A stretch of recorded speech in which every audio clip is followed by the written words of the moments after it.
El título de mi tesis se denomina Modelo de gestión para sistemas socioecológicos urbanos resilientes y para el ejercicio de lo que implica mi tesis, la tesis que estoy presentando en este momento, se va a tomar como caso de estudio el municipio de Yumbo en el Valle del Cauca.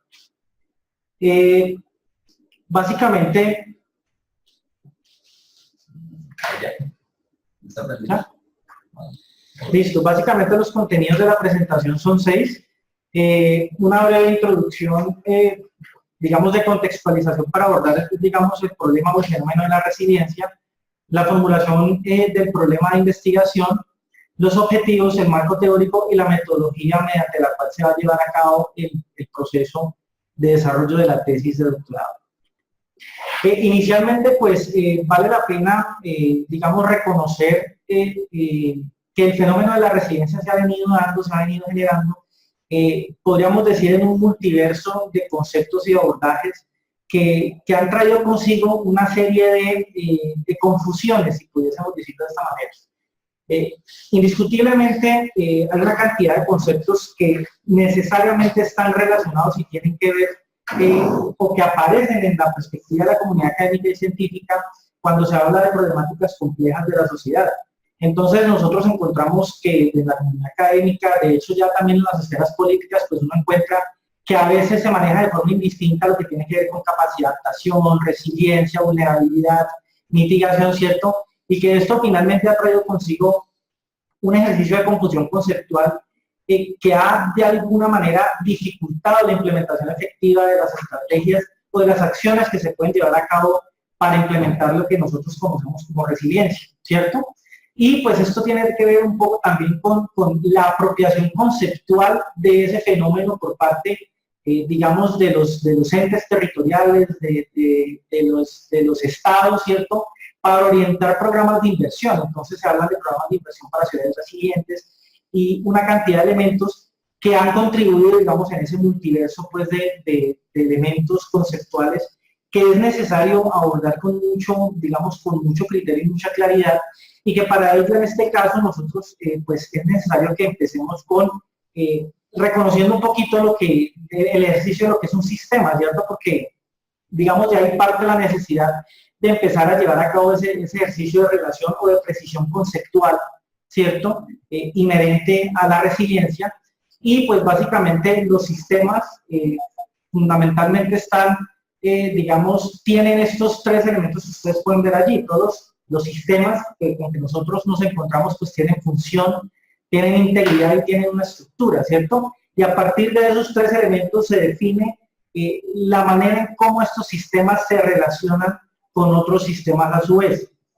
Un elemento importante dentro de esta perspectiva es un planteamiento que hace Capra con respecto al pensamiento sistémico, y creo que es importante destacarlo por cuanto ese pensamiento sistémico es una de las necesidades relevantes a la hora de abordar el fenómeno de la resiliencia, y tiene que ver con la necesidad de comprender las cosas sistémicamente en un sentido de colocarlas en un contexto y establecer la naturaleza de sus relaciones. Y la naturaleza de sus relaciones en este caso es un elemento supremamente importante, apoyado sobre todo en lo que planteó por allá en el 68 Bertalanffy, quien fue el que propuso la teoría general de sistemas, ¿cierto?, que plantea que el comportamiento de los elementos de un sistema depende del tipo de relación que se esté dando. Es decir, que cualquier cambio en la magnitud de alguno de los elementos, de algunos de los atributos que conforman un sistema, pues trae consigo la modificación de las demás magnitudes en distintas proporciones, y que pues eso a su vez trae consigo otro tipo de situaciones. ¿Por qué es importante mencionar esto como un abrebocas en el ejercicio de la introducción y contextualización del fenómeno de la resiliencia? Porque aquí la pregunta clave, o una de las preguntas clave es si esas modificaciones, esos cambios de magnitud que se dan en los sistemas son necesariamente producidos por agentes exógenos, o también puede haber lugar a que este tipo de perturbaciones o de modificaciones en los estados, en las magnitudes de los elementos que conforman los sistemas, se den de manera endógena. Y esto es un elemento importante en la perspectiva sistémica y en la perspectiva de la complementariedad, que es uno de los elementos que se van a abordar en la presente tesis. Y como característica general, y empiezo hablando de los ecosistemas, de los sistemas ecológicos, ¿cierto?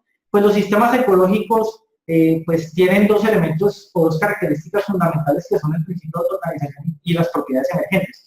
¿Y por qué empiezo a hablar de los sistemas ecológicos? Porque la resiliencia es un concepto que se da de manera concreta y fuerte desde la ecología, ¿cierto? Por allá en 1970. Y básicamente las aplicaciones, las múltiples aplicaciones del ejercicio del fenómeno de la resiliencia en otras disciplinas, como en las ciudades, como en la economía, como en, digamos, todo lo que está inherente al desarrollo y al ejercicio de los territorios, pues vienen justamente los sistemas ecológicos. Luego, debido a esa confusión epistémica que existe en torno al fenómeno de la resiliencia, pues es importante devolverse y traer consigo, digamos, la definición concreta y el propósito específico del cual nace el concepto de la resiliencia. Y en este caso, pues estos elementos son fundamentales porque muchas de las propiedades emergentes de las que se habla en los sistemas ecológicos, pues tienen unos atributos muy concretos. Son muchos. Aquí menciono algunos de ellos: la diversidad, la homeostasis, la sucesión, la estabilidad y por supuesto la resiliencia. La resiliencia es un atributo que se da como una propiedad emergente en sistemas ecológicos, y cuando hablamos de sistemas sociales, pues por supuesto que también. El profesor Chaux a ese tipo de comportamientos los llama comportamientos emergentes. Esos comportamientos emergentes son justamente respuestas que se dan a partir de la interacción de los individuos que conforman el sistema. Es decir, no sea de manera aislada en los individuos, sino en la interacción conjunta de cada uno de esos individuos. Dicho esto, empezamos un poquito a hacer una retrospectiva del concepto en términos teóricos de la resiliencia, que básicamente teníamos, digamos, conocimiento en 1930 de algo que se llama la resiliencia humana, ¿cierto? Que proviene de la psicología fundamentalmente de Searle. Sin embargo, indagando, mucho antes de que la psicología empezara a hablar un poquito de lo que es la resiliencia humana, la capacidad de recuperación que tiene un individuo cuando se enfrenta a ciertos problemas, a ciertas situaciones, pues ya había Nietzsche, desde el psicoanálisis, había planteado algo que seguramente hemos escuchado de manera muy coloquial, pero que tiene que ver con un abordaje muy concreto de la resiliencia, y es que lo que no mata me hace más fuerte, ¿cierto? Digamos que esa frase ha sido muy utilizada de manera coloquial, pero viene justamente desde ese planteamiento en el texto denominado El ocaso de los siglos, escrito por Nietzsche, que tiene que ver justamente con esa capacidad de recuperación o esa respuesta o esa oposición, ¿cierto?, a este tipo de perturbaciones. Más tarde, por allá en 1940, aparece desde la ingeniería de materiales una perspectiva en resiliencia y tiene que ver con el tema de los materiales. Una vez colapsa el puente Tacoma-Narrows, desde la ingeniería se abre un debate muy importante en el que empiezan a detectar que, bueno, los materiales se fatigan, es decir, se cansan, y ellos tienen una capacidad de resistencia, una capacidad de deformación y una capacidad de recuperación. Y es cuando superan el umbral de la capacidad de recuperación en los que se empieza a hablar de que el material llegó a su punto de inflexión, por decirlo de esa forma. Entonces, en ingeniería de materiales se empieza también a abordar esto, y más tarde, de manera ya muy específica y muy concreta, que es cuando el concepto de resiliencia toma mayor fortaleza, ¿cierto?, en términos conceptuales académicos y científicos, es con las posturas de Hollin en 1973, donde él plantea la resiliencia ecológica, ¿cierto?, donde también se debate además lo que conocemos como la resiliencia en ingeniería. Entonces, la resiliencia, digamos, definida en esos términos como la capacidad de un sistema complejo de absorber perturbaciones, reorganizarse y ajustarse a la vez que mantiene su identidad y funcionalidad. Y fíjense que habla de identidad. La identidad es un elemento muy importante cuando hablamos de sistemas y sistemas complejos fundamentalmente. Entonces, en este momento, pues Hollin habla fundamentalmente de sistemas ecológicos, y es a partir de la postura de Hollin cuando se empieza, digamos, a migrar ese ejercicio de desarrollo conceptual a otras disciplinas. Finalmente, ya recientemente, pues hemos empezado a reconocer o a, digamos, entender e interiorizar un poquito ese concepto de resiliencia en otro tipo de disciplinas, y pues me he concentrado particularmente, siendo que el objeto de mi tesis es justamente los sistemas socioecológicos urbanos, pues justamente en el ejercicio de qué ha sucedido con ese concepto con respecto a territorios y territorios urbanos. Y Humboldt lo definió como la capacidad que poseen algunos territorios para prepararse a resistir o adaptarse a situaciones de shock, ¿cierto? A situaciones de estrés, a perturbaciones fundamentalmente. No obstante, digamos que esta definición ya ha habido otro tipo de definiciones que se han venido trayendo consigo, pero yo creo que es importante, digamos que parte del ejercicio de la tesis, de lo que se está planteando en este momento, y es que hay unos leves vacíos que conspiran en la manera en cómo se implementan esas estrategias de resiliencia y tiene que ver con el abordaje conceptual. ¿Y a qué me refiero fundamentalmente? Me refiero fundamentalmente a reconocer de manera concreta cómo funciona la resiliencia y siendo que esta es una propiedad emergente, cómo puede llegar a ser estimada y cómo puede llegar a ser abordada, ¿cierto? Pues porque los territorios o las ciudades, digamos de manera general, uno podría plantear que no son resilientes per se, sino que son las comunidades las que en ejercicio de apropiación territorial, pues ejercen ciertas estrategias de resiliencia e incluso de adaptación, ¿cierto? Nosotros pues hemos visto muchos casos en donde las comunidades con pequeños ejercicios de adaptación local contribuyen justamente al desarrollo de esos elementos o de ese fenómeno de la resiliencia. Luego hay un vacío y un elemento conceptual que debe ser abordado de una manera mucho más concreta bajo la perspectiva justamente sistémica y de la complementariedad que permite esto. Entonces, ya, digamos, dicho esto, en la contextualización preliminar estamos un poquito al problema y se han identificado o he identificado, digamos, tres situaciones problemáticas muy concretas y son las que ustedes pueden ver allí. Por un lado, la conceptualización, la preparación y la implementación. ¿Y a qué me refiero? La conceptualización, por supuesto, porque siendo que el fenómeno de la resiliencia es una propiedad emergente, no podría ser abordado desde una perspectiva lineal. Es decir, yo no puedo decir que simplemente por hacer un muro de contención o un dique sobre un río, pues el territorio se volvió más resiliente. Por supuesto que no. Eso es, digamos, un abordaje lineal en el sentido de que yo pienso que no es dinámico, que es una situación que está dada y que no va a tener ningún tipo de variación, ningún tipo de influencia o perturbación adicional y que yo simplemente lo soluciono con una obra estructural. Entonces, esa conceptualización, digamos, que es la génesis de todo lo demás, porque si no hay precisión en el abordaje conceptual de ese fenómeno para, digamos, para aplicar en este tipo de territorios, pues por supuesto que la preparación y la implementación van a ser mucho más, digamos, complejas, ¿cierto? Por decirlo de esa forma. Entonces, la otra situación problemática, por supuesto, es la preparación. El bajo nivel de preparación de territorios urbanos para afrontar perturbaciones. Y esto vamos a profundizar un poco más adelante porque la preparación no solamente tiene que ver con las condiciones de las comunidades, del Estado, de los territorios en particular, sino también con todos, digamos, esos elementos ambientales que han motivado también de que algunas cosas cambien en términos históricos. Ya nos vamos a referir a eso de manera concreta. Y por último, la implementación, que es la capacidad de implementación de esas estrategias. Es decir, si yo detecto que hay fenómenos amenazantes, que hay problemas, que hay bajo nivel de preparación, bueno, ¿cuáles son las estrategias que se deben implementar? Pero no solamente es decir cuáles son las estrategias, sino cómo las implemento, cuáles son los problemas que ha traído consigo poder implementar efectivamente estrategias que mejoren las condiciones de resiliencia de los territorios. Entonces, particularmente la conceptualización, me devuelvo un poco y tiene que ver con el abordaje sistémico.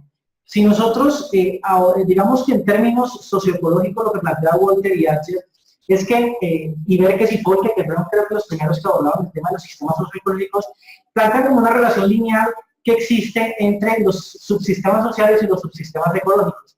Lo que nosotros planteamos en esta tesis es que esas relaciones no son, digamos, en un mismo nivel, sino que son verticales. ¿A qué me refiero?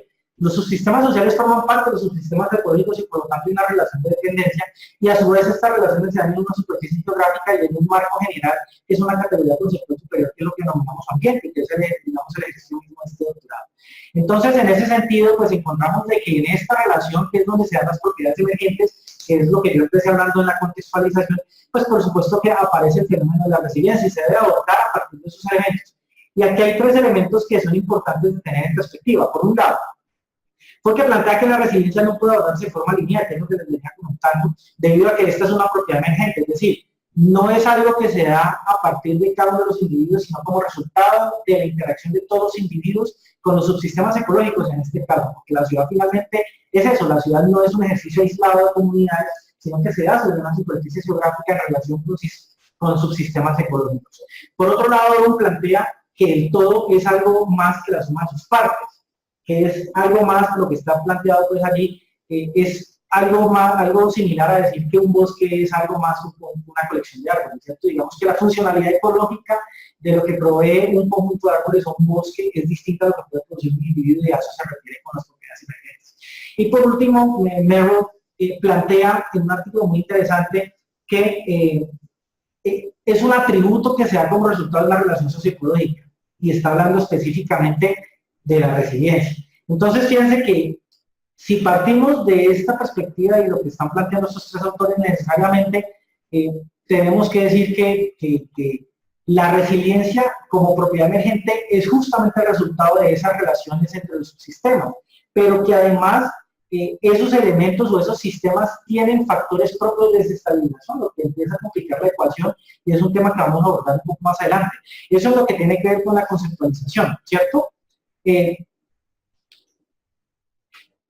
esta perspectiva, el paradigma de la complementariedad, digamos que es un recurso metodológico y teórico, sobre todo epistemológico, que se toma justamente para intentar instrumentalizar o entender, reconocer ese fenómeno de la resiliencia como un fenómeno no lineal. Si estamos diciendo que la resiliencia es un fenómeno no lineal, por supuesto, que tenemos que estar sustentados no sobre el paradigma positivista, sino que tenemos que buscar otras alternativas en las que se involucre otro tipo de elementos, tanto en la toma de decisiones como en la manera de definir la manera en cómo se abordan estos temas.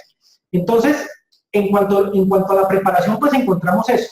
Por un lado, ya hablamos de la perspectiva lineal que tiene que ver con lo conceptual, pero por otro, empezamos a reconocer ciertos elementos. Lógicas de ocupación territorial que no corresponden a la realidad de los territorios, que vulneran, digamos que pasan por encima de los sistemas ecológicos presentes en los territorios, la proliferación de eventos extremos que, digamos, algunas corrientes de pensamiento plantean que son producto del ejercicio antrópico justamente de la sociedad del siglo XX, la capacidad de gestión institucional que es fundamental y el bajo nivel de preparación de las comunidades que tiene que ver no con su capacidad de organización en algunos casos, sino también con su conocimiento, con el conocimiento que tienen las comunidades frente a este tipo de fenómenos y por supuesto la implementación. Los profesores Enrique Hidárraga y Leonardo plantean que las lógicas de ocupación, cuando estamos hablando de desarrollo territorial, son un indicador de la capacidad de gestión institucional. Esto es importante porque cuando hablamos de preparación, pues tiene que ver con todo eso. Pero digamos que en esta perspectiva es importante entender que este bajo nivel de preparación no es solo capacidad de gestión institucional, ni preparación de comunidades, ni proliferación de actos extremos, sino reconocer cuáles son las condiciones que tienen todos los actores que están inherentes en este proceso de poder hacer algo frente a eso, ¿sí?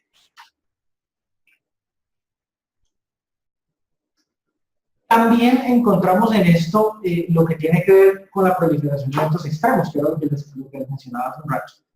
Y el Banco Interamericano de Desarrollo dice que después de los sismos, las inundaciones y las sequías son los eventos que más población afectan en el mundo.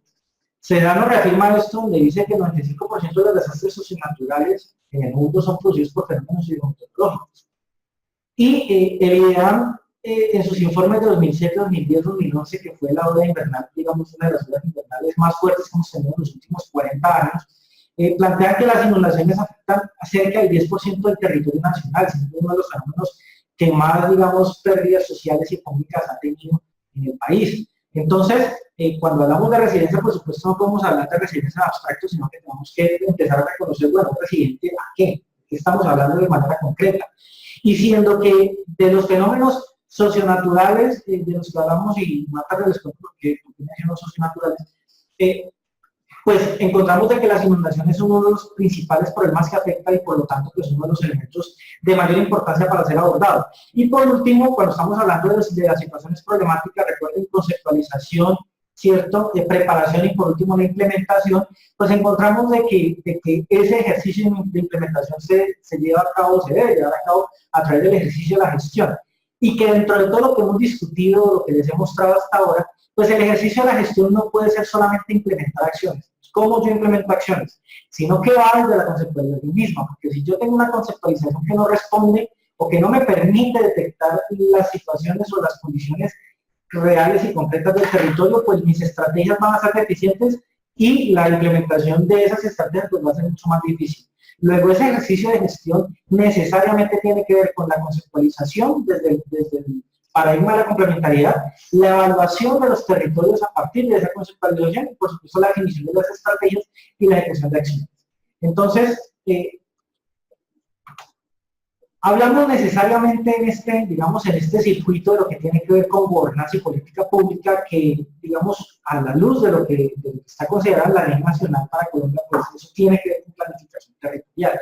Y esto es un poco lo que yo les comentaba ahorita. Lundmark, Gustafsson y otros plantean que la implementación no tiene que ver exclusivamente con la baja capacidad institucional o el bajo nivel de preparación de los agentes sociales, sino con las condiciones con las que estos cuentan para coordinar y encaminar las estrategias.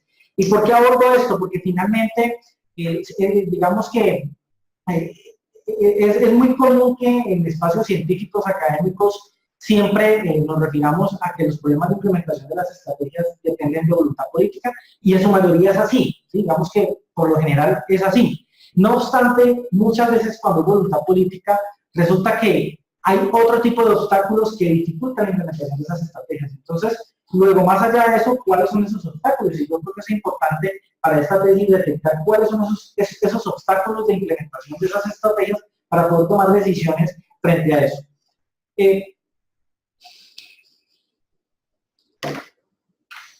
Lo que está allí planteado por Pickett y yo, básicamente es un poco lo que les está contando. Si la conceptualización del fenómeno de estudio no es precisa, su implementación se vuelve incierta, motivando una reducción en el nivel de preparación, en este caso, pues, para territorios urbanos. Dicho esto, el problema central se definió de la siguiente manera: la baja capacidad de gestión de sistemas socioecológicos urbanos para la implementación de estrategias de resiliencia.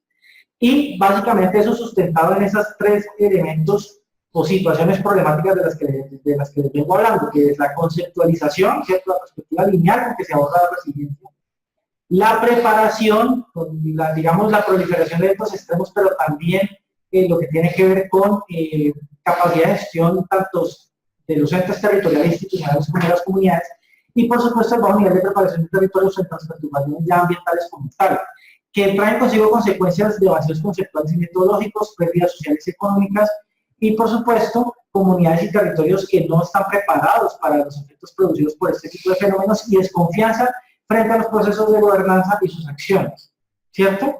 Y como objetivo, pues básicamente es formular un modelo de gestión que facilite la implementación de estrategias de resiliencia en esos sistemas socioecológicos urbanos frente a básicamente los fenómenos de sequías y inundaciones.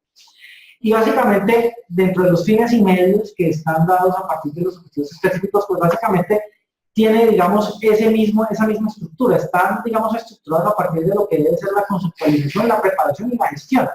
Entonces, la conceptualización tiene que ver con, voy a pasar, digamos que este es el árbol de objetivos, establecer los referentes teórico-conceptuales para abordar el concepto de la resiliencia, que a través de esto pues se busca comprender el fenómeno de la resiliencia desde el paradigma de la complementariedad.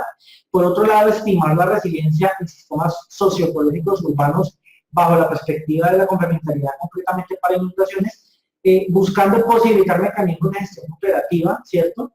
Y por último, proponer lineamientos de política pública y planificación, y esto con el propósito de incorporar la resiliencia en la toma de decisiones.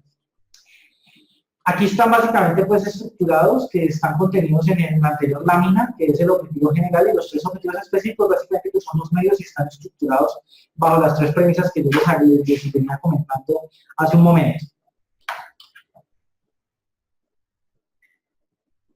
A partir de esto, pues, se planteó el marco teórico digamos, bajo la misma estructura. Los elementos conceptuales, los elementos de preparación y los elementos de gestión. Y hay unos autores, digamos, que se han trabajado para cada uno de esos, digamos, de esos encuadres conceptuales o etiquetas que deben ser abordadas dentro del ejercicio. Por un lado, los elementos conceptuales donde están, pues, Honeycraft, Beckes y Folke, Adger, Munderson, Carpentier y demás, y la parte metodológica donde está Owen, por supuesto, Adger, Perrins y Walker, y por último, lo que tiene que ver con el ejercicio de planificación donde está Brands, Wilches y Mumbai, ¿sí? Y para esto, pues es importante un poquito empezar a reconocer en el territorio, pues esos elementos asociados tanto a la resiliencia como a los sistemas ecológicos. En esta fotografía que es tomada del año 2011 para el municipio de Yumbo, pues encontramos una cantidad de elementos que es lo que yo les venía comentando un poquito asociado a los problemas, y es que pues hay una relación socioecológica en términos de un ecosistema, de unos sistemas ecológicos con unas comunidades y unos sistemas sociales.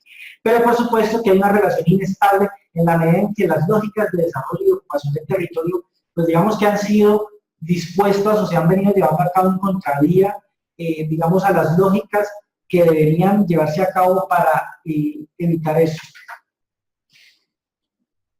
En este sentido, pues abordamos el concepto de sistemas socioecológicos, porque si vamos a abordar la resiliencia en sistemas socioecológicos, pues necesariamente tenemos que empezar a pensar, empezar a reconocer que la ciudad o los territorios urbanos son sistemas socioecológicos. Y en ese sentido, pues encontramos unos elementos que son importantes de destacar. Primero, las relaciones de pertenencia. Segundo, de que este tipo de relaciones tienen una escala y una jerarquía, ¿sí? Tercero, que hay distintos niveles de realidad en estas relaciones. Y cuarto, que estas relaciones pues tienen unas representaciones de la realidad. Y en este gráfico se intenta un poquito simplificar, digamos, agrupar esas relaciones socioecológicas y establecer dos elementos importantes. Por un lado, el mundo de las relaciones y por un lado, el mundo de la representación. ¿A qué nos referimos con el mundo de las relaciones? El mundo de las relaciones tiene que ver justamente con esa perspectiva sistémica que tiene el proceso de abordaje de los fenómenos complejos. Y es cómo es la estructura de las relaciones que se vienen dando en esos territorios inestables, como la lámina que les mostraba anteriormente. ¿Cuál es la estructura de la relación en un sistema socioecológico donde hay una comunidad a la orilla de un río y ese río tiene unos fenómenos muy concretos de amenazas por inundaciones? Entonces, entender la manera en cómo se está dando esa relación es fundamental para poder reconocer la manera en cómo las comunidades, los entes territoriales y conceptualmente debe ser abordado ese fenómeno para poder implementar de manera efectiva las estrategias.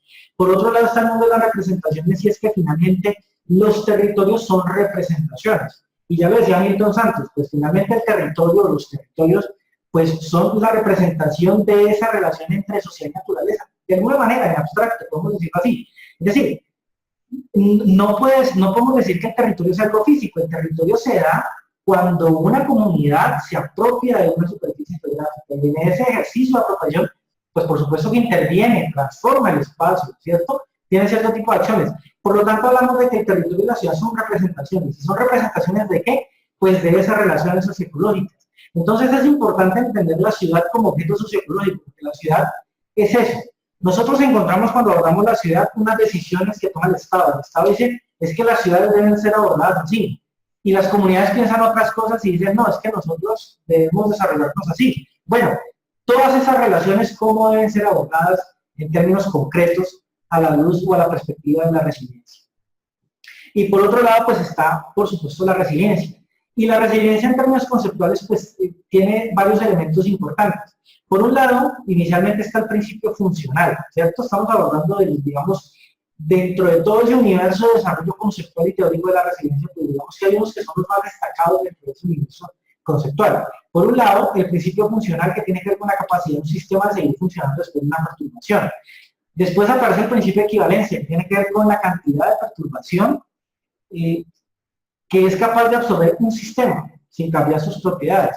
Después está la resiliencia ecológica, que fue la que planteó Holling, que es la capacidad de un sistema absorber esas perturbaciones sin cambiar sus propiedades. Y por último, la perspectiva de ingeniería, resiliencia ingeniería, que tiene que ver con la velocidad del sistema en volver a su estado original después de una perturbación. Pero, digamos, bajo la perspectiva de que estamos hablando, el tiempo y la cantidad en el análisis de ecosistemas es muy complejo, ¿cierto? En sistemas abiertos, tanto la cantidad como el tiempo están sustentados fundamentalmente en el principio de incertidumbre. Es decir, si nosotros reconocemos que las ciudades o los territorios son sistemas abiertos y sistemas complejos, pues es imposible de manera determinística establecer cómo funciona en términos de resiliencia un sistema. Por tanto, digamos que es un tema que hay que reconocer, digamos, basado en esto, y pues que hay una brecha metodológica conceptual que es la que esta tesis pretende abordar. Y que a partir de eso surgen varias interrogantes. Pues, si la resiliencia es una propiedad emergente, ¿de qué tipo de relación depende? Pues, de lo que venimos un poco hablando con el término de las relaciones socioecológicas.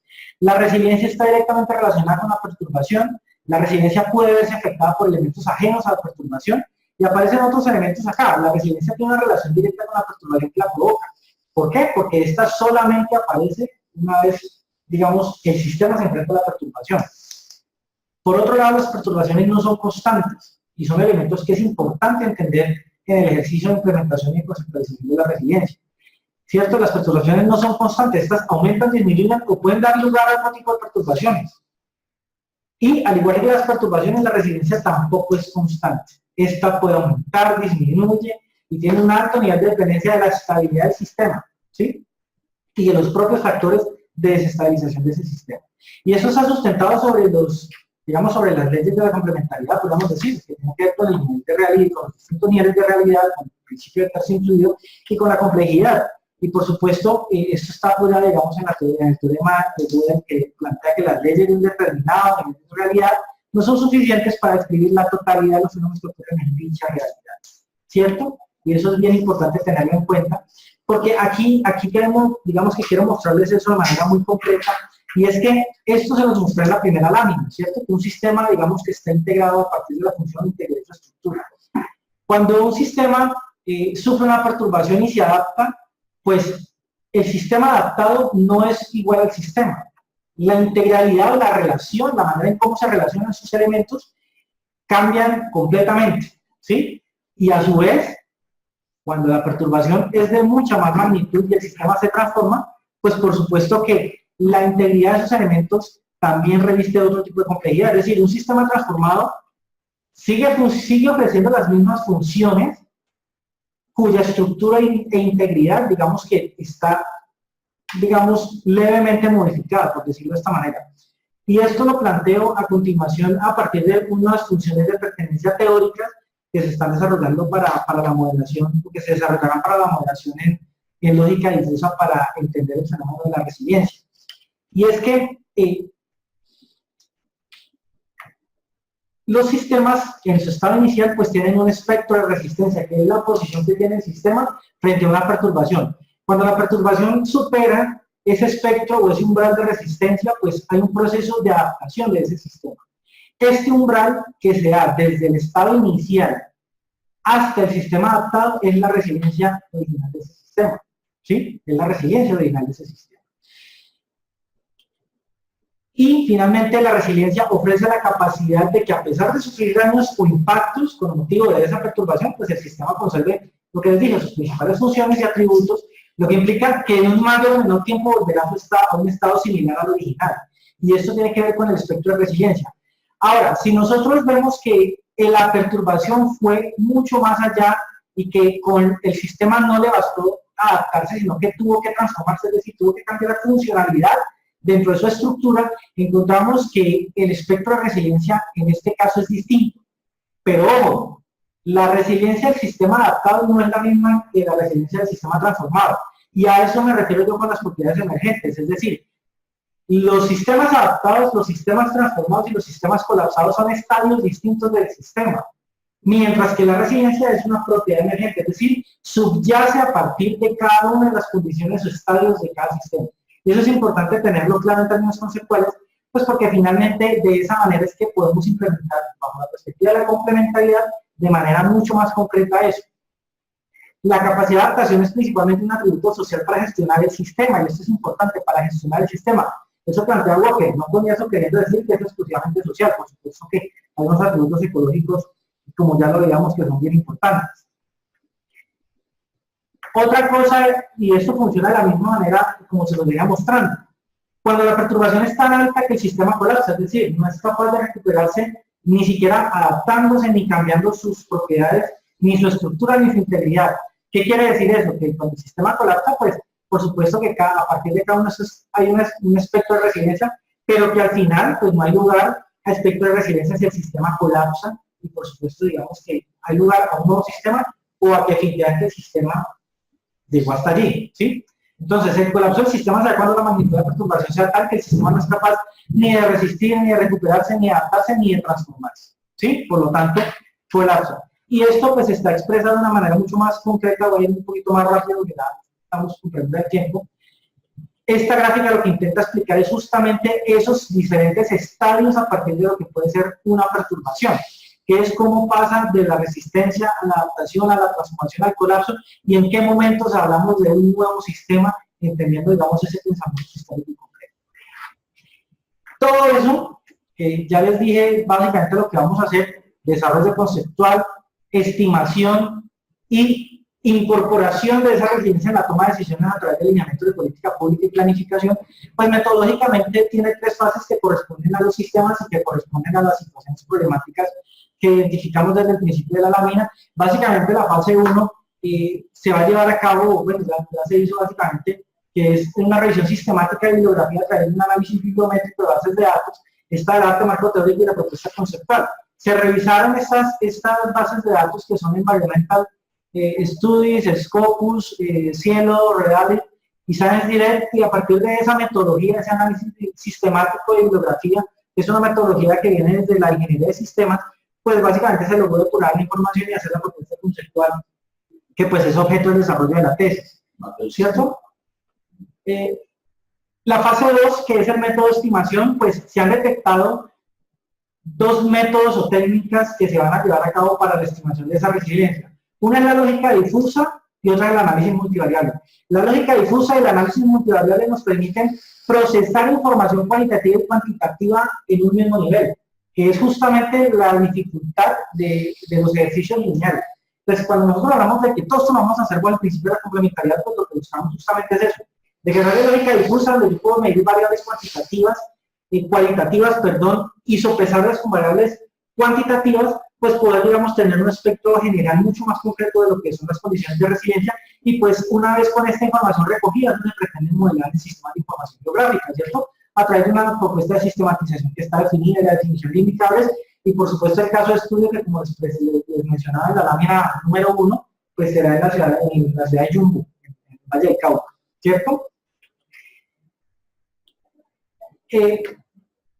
En este caso, la sistematización de la propuesta conceptual, pues digamos que parte de tres principios importantes: la percepción socioecológica de las comunidades, iniciativas locales de respuesta o adaptación y la conciencia ambiental. Con eso, justamente, esos son, digamos, uno de los principios que ya se están trabajando en términos de indicadores para poder modelar, para poder estimar esos que se están planteando como resiliencia. Y por último, la fase 3, que tiene que ver con lineamientos de política pública, ¿sí?